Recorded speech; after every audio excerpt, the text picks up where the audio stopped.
ছুটির দিনেও তীব্র গ্যাস সংকট, ফিলিং স্টেশনে অসহনীয় ভোগান্তির পরও মিলছে না সিএনজি, বন্ধের পথে শিল্প কারখানা, চাকরি হারানোর শঙ্কায় শ্রমিক।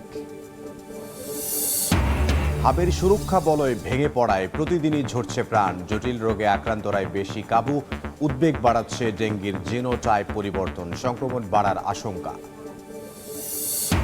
এসএসসিতে শতভাগ ফেইল করা বেশিরভাগ প্রতিষ্ঠানের পরীক্ষার্থী 15 জনের কম, অনুমোদন নিয়ে এই প্রশ্ন শিক্ষা গবেষকদের। 312টি প্রতিষ্ঠানকে দেয়া হচ্ছে শোকজ। হরমুজ নিয়ে বাড়ছে অনিশ্চয়তা, নিষেধাজ্ঞা না উঠলে পুরোপুরি খুলবে না জানিয়েছে ইরান, অবরোধ চালিয়ে যাওয়ার ঘোষণা মার্কিন প্রতিরক্ষা মন্ত্রীর। এবং বোলারদের পর ডারউইন টেস্টের দ্বিতীয় দিনে ছড়ি ঘোরাচ্ছেন ব্যাটাররা। অস্ট্রেলিয়ার বিপক্ষে বাংলাদেশের লিড পেরিয়েছে 17 রান, ক্যারিয়ারের প্রথম সেঞ্চুরি তানজিদ তামিমের।